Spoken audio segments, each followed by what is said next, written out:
Germano, começo por ti. Já era um ataque expectável, tendo em conta a tensão a que temos vindo a assistir, a crescente tensão que temos vindo a assistir nos últimos tempos? Era esperado. Como tenho dito aqui nos últimos dias, a administração de Trump chegou longe demais para não acontecesse alguma coisa com a movimentação militar e a subida de retórica da agressividade contra o regime Maduro nas últimas semanas, mas não se sabia o que iria acontecer. Diria, apesar do caráter absolutamente, enfim, eu diria até chocante, muito preocupante do que se passou nas últimas horas, que dentro dos cenários possíveis é um dos cenários menos preocupantes. Porquê? Porque não é uma invasão terrestre, porque está muito longe de ser claro que seja uma presença maciça militar americana a longo prazo. O secretário de Estado, Marco Rubio, acaba de dizer que não estão previstos mais ataques para já.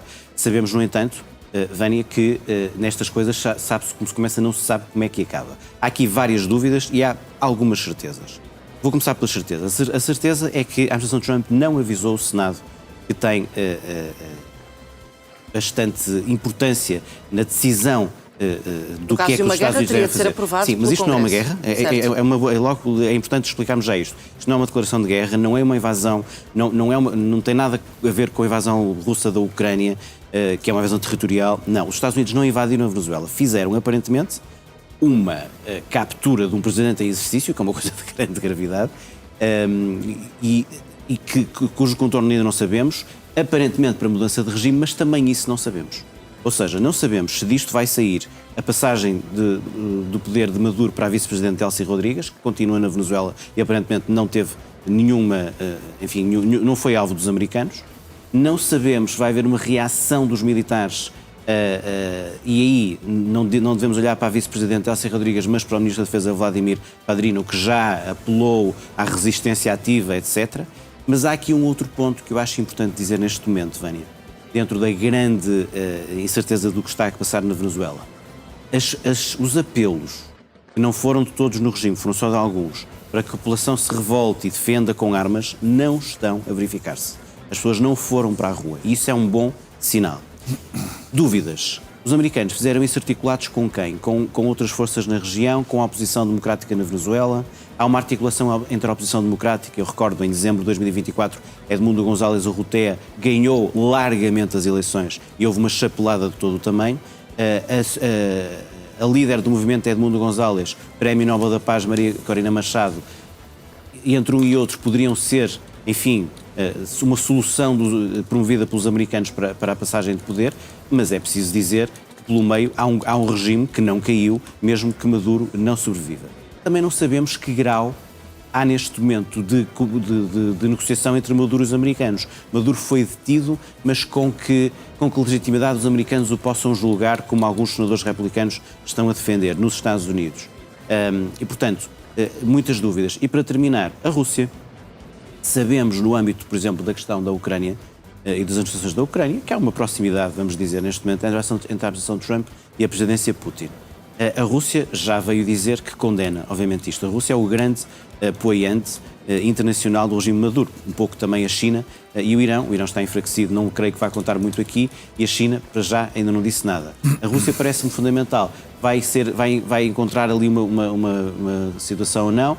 Os Estados Unidos deram um passo maior que a perna e vão ter aqui uma diferença com a Rússia, não sabemos. Germano, permite-me dizer também aqui uma informação de última hora, que Trindade e Tobago dizem que não participaram neste ataque. Portanto, só mesmo, descartam qualquer responsabilidade. Só mesmo para terminar esta primeira intervenção. Há muita coisa, obviamente, que não sabemos. Aparentemente, se eu tivesse que definir esta coisa estranha, é a captura de um presidente em exercício, uma violação óbvia do direito internacional, mas é mais uma ativação do que temos que perceber onde já estamos. O direito internacional, paz à sua alma, acabou. E isto é muito preocupante porque o Presidente dos Estados Unidos decidiu que era dos interesses dos americanos que o regime Maduro caísse. Sim, há um conjunto de elementos que podemos dizer que o regime pode ser contestado, mas não é o Presidente dos Estados Unidos a definir isso. E isto é a primeira ativação do quê? Do Conselho de Estratégia de Segurança Nacional de 4 de dezembro dos Estados Unidos, que diz que os Estados Unidos têm que assegurar a supremacia da região do hemisfério ocidental e das Américas. A Venezuela tinha, ou não sei se ainda tem, um regime hostil ideologicamente à administração de Trump.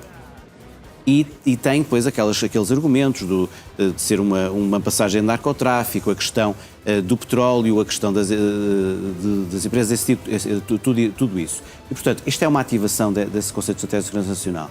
Dúvida, os americanos tiveram esta ação, que do ponto de vista militar, para já, também não é assim tão mal sucedida, não há vítimas conhecidas e Maduro saiu, mas tem resposta para o dia seguinte, para a solução política? Tem resposta se houver uma guerra civil na Venezuela? Não me parece. Professor, boa tarde. E pode haver esse risco, de facto, é um dos muitos riscos, uma guerra civil na Venezuela? Sim, pode haver. Não me parece, para já, de acordo com as primeiras notícias, não houve propriamente uma sublevação da população em favor de Nicolás Maduro e contra, digamos assim, os norte-americanos. E, portanto, para já, enfim, aquilo que poderia ser o pior cenário ainda não aconteceu e esperemos que não aconteça. Mas eu quero chamar aqui a atenção para, digamos, situações passadas que, de alguma maneira, são muito parecidas com esta. Desde logo, o Panamá. Em 1989. Em 1989 também houve uma invasão norte-americana, na altura o presidente era George H. Bush.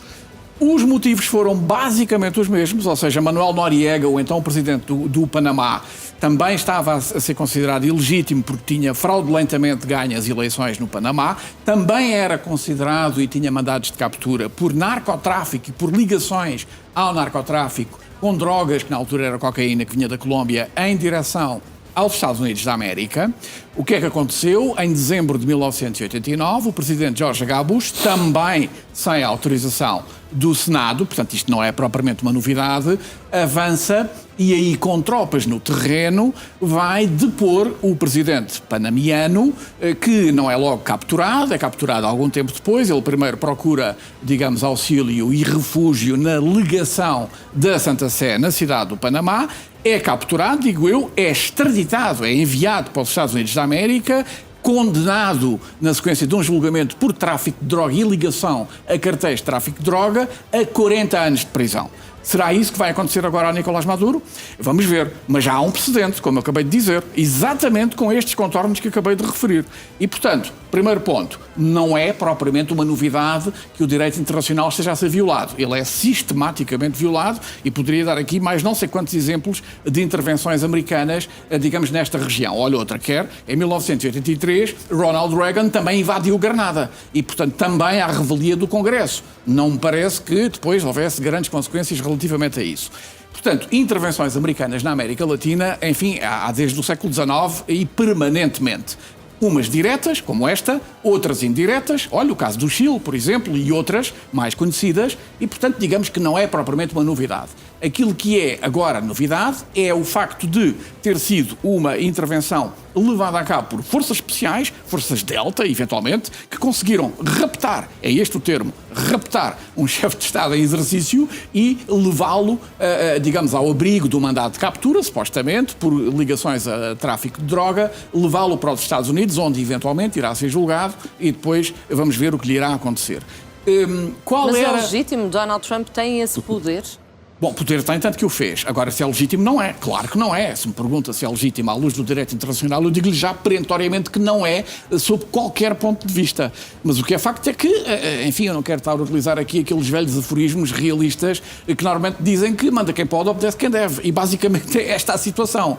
E, portanto, mais uma vez, Donald Trump, e vou repetir outra vez, não é inédito, muitos outros presidentes americanos anteriores fizeram basicamente a mesma coisa, avança para aquilo que ele considera que é o seu quintal das traseiras, agora consubstanciado na nova Estratégia de Segurança Nacional norte-americana, e, portanto, na linha que já vem de muito de trás, quiser remontar a 1823 e à doutrina Monroe, podemos ir até por aí. Portanto, cá está, temos mais uma intervenção americana. Aquilo que eu estou mais curioso é saber qual vai ser a reação dos outros Estados, digamos, latino-americanos. Olha, do Brasil, por exemplo, da Colômbia e de outros que, de alguma maneira, e estou a citar estes dois não é por acaso, é porque estes dois também têm regimes e, digamos, políticos que estão à frente que não são propriamente da linha de Donald Trump. E, portanto, vamos ver como é que eles irão reagir a esta situação, que é, obviamente, e tenho que repetir isto e enfatizar, sistematicamente uma violação grosseira e clara do direito internacional.